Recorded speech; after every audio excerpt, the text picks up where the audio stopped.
Hi, I'm Candice Cooper for Plaid Enterprises, and in this video I'm going to show you the basic techniques for jewelry making. All you're going to need are a few tools, some beads, maybe some pendants, and some findings, and I'll have you making jewelry in minutes. Let's go do it. The first thing you're going to need are some jewelry making pliers. And when it comes to pliers, you're just going to look for something that feels comfortable in your hand, and then you'll want to make sure that you grab a set of chain nose, flat nose, round nose, some wire cutters, and if you want to string some beads, some crimping pliers. Plaid has a ton of fun jewelry findings and components that you can use in your designs. Just pick some that suit your style. The first project we're going to make is a simple pair of earrings, and I'm going to show you how to open and close an ear wire. And we're going to grab our chain nose pliers, and we're just going to open the ear wire from side to side, and then attach your loop on your dangle here, and then just close the wire.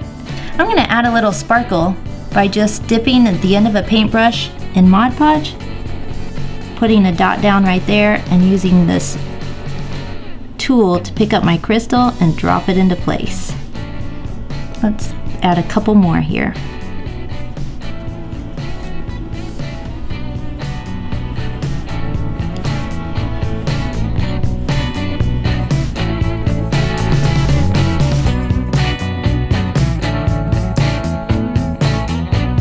The next thing I'm going to show you is how to open and close a jump ring while making a cute little necklace. Since these are so tiny, I've actually cut up a bangle to make a jumbo jump ring, just to show you how to open and close it. So when you go to open a jump ring, you're going to put the opening at 12 o'clock, and then you're going to use your pliers to grab it on both sides and twist it from side to side. Connect your component and then close the ring. If you have a ring that's kind of being stubborn with a tiny little gap, just twist it open again, push it past the point of center, then snap it back into place. And now I've connected both ends of chain. We're going to come over here, connect one end of our finding, and then use your tools to close the loop.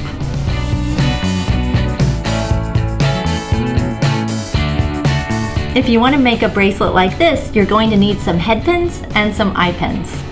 I've got some head pins right here and some eye pins here. The eye pins are great for connecting charms like this. You just open them just like you did the ear wire from side to side. Then if you want to make a wrapped dangle like this, all you're going to do is string your bead onto the wire, and you can do whatever you want. You just want to leave about a finger's width at the end, maybe a little bit more. This one I have plenty. And then you're going to grab the end, and this time we're using our round nose pliers, and make a bend just above the bead, leaving a little bit of space. Then we're going to come in to that little crook in the bend and wrap the wire up over the top. And that forms a perfect start to my loop. Then you're going to put the bottom jaw of the plier back in, take the wire across, and then just start wrapping it around. You're home free from here on out. And you can make really clean, perfect loops, or you can do messy loops like I do. Perfect. And then just use your wire cutters to trim the end. Okay, now let's make a simple loop.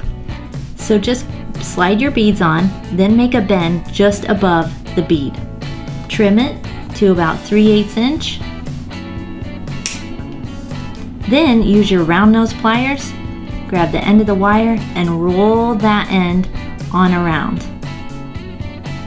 And I'm kind of pushing back as I do, and then just tuck the end of the wire right in place.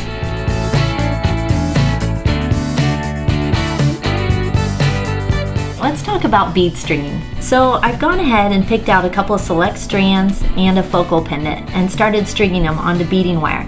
You can find beading wire in the beading section of the craft store. Now, the next thing I did is just laid out a pattern and then strung them into place. And I'm using this Inspired Classics Monarch Butterfly pendant. I love it. So now it's time to secure the end of the wire to the end of my chain here to finish off my necklace. And you're going to need some crimp beads to do this.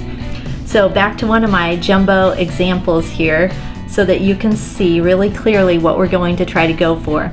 I've got, let's say this is the end of my necklace, and I want to secure my strand of beads here. You put your crimp bead into place and slide it up next to your ring or your clasp or whatever. Make sure there's plenty of room here, and then on the inside of your crimping pliers, you're going to notice that there are two openings. The one inside of the jaw makes a U shape, and the one towards the outside is a more rounder, almost like an I shape. So we're going to first put our crimp tube into the inner opening of the crimping plier, and we're just going to smush that down, and that's going to give us our U shape. Then we're going to turn it and put it into the I shape like this, and you're going to fold it on over. So I'm adding a crimp bead to the end of my wire, and then string the end of your necklace chain. Put the wire, the tail of the wire, back through your crimp tube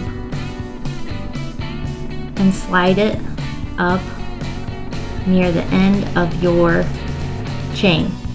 Now we're going to grab our crimping pliers, and remember to put it into that back slot and try to keep your wires separated while it smushes into that U shape. Then we're going to turn it 90 degrees and fold it on over. And I've got a necklace that's ready to wear. I love it.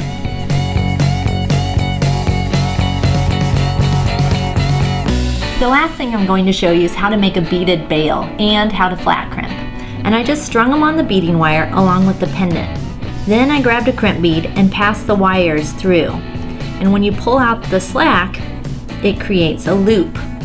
Now to secure the crimp bead, you can crimp it traditionally like I just showed you, or you can go in with your chain nose pliers and just smush it down, and that gives you a nice flat connection.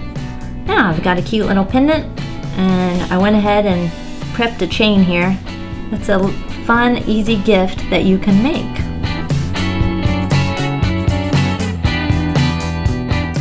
So you can see, Plaid makes it easy to make earrings, necklaces, bracelets, and more really easy with their line. You can literally make jewelry in minutes. I'm Candice Cooper. I'll see you next time.